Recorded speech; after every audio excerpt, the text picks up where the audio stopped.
Pakistan is a bankrupt state. It's a country that cannot even buy its own weapons and instead uses American grants to fund most of its arms purchases. Pakistan simply lacks the financial capability to buy or absorb any nuclear power reactor. The juxtaposition with India, of course, is all the more poignant because India is one of the great economic success story of the past 20 years since it embraced the market. Pakistanis aren't fools. Surely that they can see this. They can see the Western world expanding. That they must wonder why, even with nuclear weapons, they're this pariah, this failure. In fact, it's the opposite. The more India grows, the more India attains the superstardom, Pakistan's resentments grow with it. And its relevance, it is relevant so long as it attaches itself to India as a parasite. The moment it leaves India behind, no one cares about Pakistan. Is there a single thing that Pakistan produces that we are in awe of? No, there's nothing. Is there something Pakistan has that induces jealousy in us? Nothing. It's really a failed state, and we only look to it because it's a problem. Right. It just wants our attention. Okay.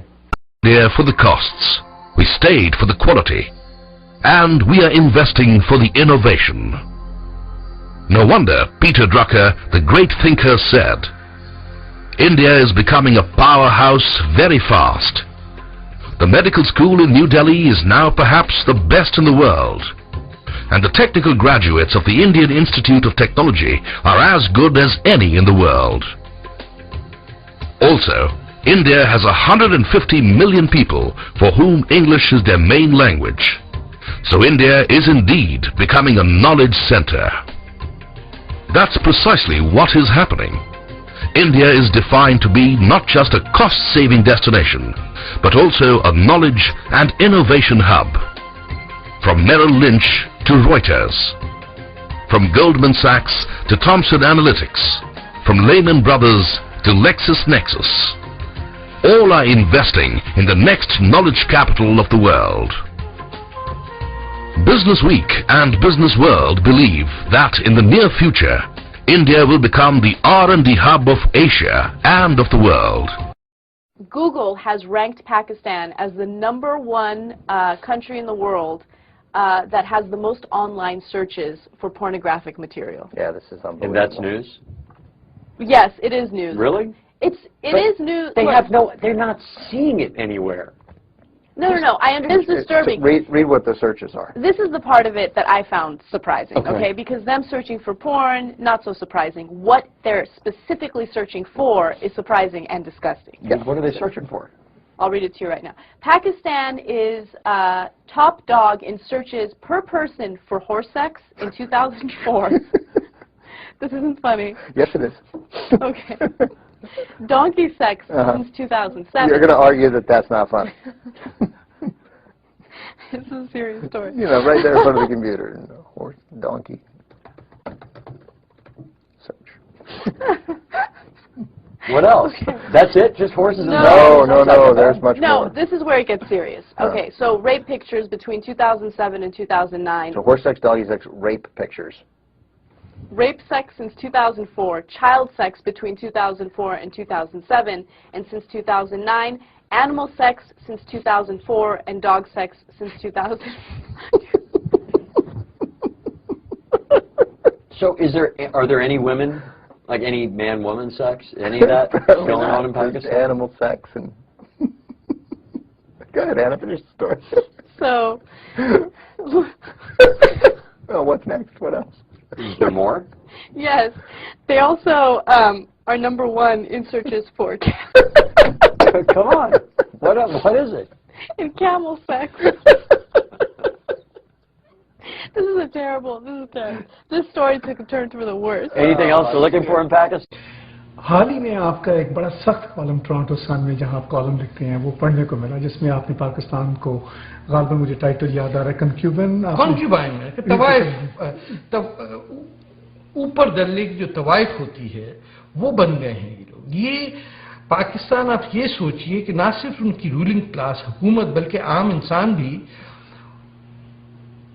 बिल्कुल आराम से चीन के पास बिक सकता है। कल को वही 100 करोड़ लोग या 10 करोड़ लोग सऊदी अरेबिया के हाथ दिख जाएंगे और खुश होंगे।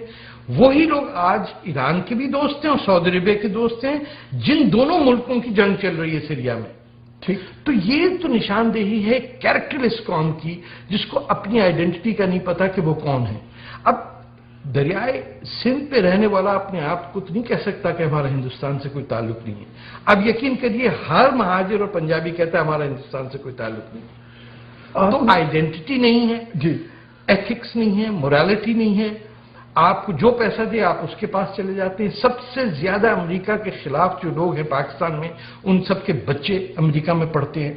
हर वो शख्स जो अमेरिका को गाली देता है उसका वीजा एप्लीकेशन होता है अमेरिकन एम्बेसी में। चीन जहां लोग सूअर खाते हैं, जहां खुदा को नहीं मानते, जहां मुसलमानों के साथ जुल्म हो रहा है सख्त, वो आपका यार है। ईरान जहां And we will continue to insist to Pakistan's leaders that terrorist safe havens within their borders are unacceptable and that terrorists behind the Mumbai attacks must be brought to justice. The United States and India can partner for global security, especially as India serves on the Security Council over the next 2 years. And that is why I can say today, in the years ahead, I look forward to a reformed United Nations Security Council that includes India as a permanent member. और अब एक ऐसा पाकिस्तान सामने आ चुका है जिसमें बाहर का कोई शख्स दाखिल होना चाहता है और ना ही दुनिया का कोई मुल्क हमारे वजीर आजम या हमारे सदर को अपने मुल्क में आने की दावत देता है। और अगर ये लोग चले जाएं तो एयरपोर्ट पर मकामी हुकूमत का असिस्टेंट सेक्रेटरी लेवल का कोई अफसर इनका इस्तकबाल करता है। पाकिस्तान इस वक्त पूरी दुनिया के लिए सरदर्द बन चुका है और दुनिया के किसी भी कोने में दहशतगर्दी का कोई भी वाकया हो जाता है तो पूरी दुनिया की नजरें बेख्तियार पाकिस्तान की तरफ उठ जाती हैं और अक्सर औकात दुनिया के ये खदशात दुरुस्त भी साबित होते हैं। आज कोई मुल्क हमें वीजा देने के लिए तैयार है और ना ही कोई हमारे साथ बिजनेस करने के लिए रजामंद। आलमी मंडी में लोग हमारा सस्ता माल भी खरीदने के लिए तैयार नहीं है और हम समाजी सतह पर भी बदतरीन दौर से गुजर रहे हैं। Of the 3 countries that you grew up in, India, Pakistan, and England, Pakistan was the one you felt most like an outsider. Yeah, Pakistan sucks. I mean, well, at least you're being diplomatic, thank God. Could you be more straightforward? I don't think I got that one. No, I know it's one of America's current 2 allies in the world, but Saudi Arabia and Pakistan. We're on a roll now. But it sucks. And especially if you're used to India, which is a rich, complicated, open society full of colors and smells and excess and rich, kind of real richness of life experience. And you cross the frontier into Pakistan, which used to be the same place, 56 years ago, used to be the same place. Now you feel a kind of, in a cultural sense, you feel a kind of airlessness. That there's no air to breathe. People aren't allowed to say what they think. They aren't allowed to do what they like. Women and men are segregated. There's a gigantic drug culture because it's one of the world's major producers of opium and heroin. There's an exploding AIDS problem, which is not looked at because, of course, Muslims don't get AIDS. There's a highly gangsterized urban society. There's political corruption on both the civilian and the military side. There's economic corruption so great that 75% of the economy is now believed to be the black economy rather than the overt white economy. There is enormous regional dislike. The Sindhis don't like the Punjabis. Nobody likes the Balochis. Everybody hates the northwest frontier where they're fundamentalist and pro-Taliban. It sucks. But there you... And what type of people did you kill today? The usual. Bad guys. Bad guys, badass, suicide-vested, cold-hearted Pakistani motherfuckers is the Karachi.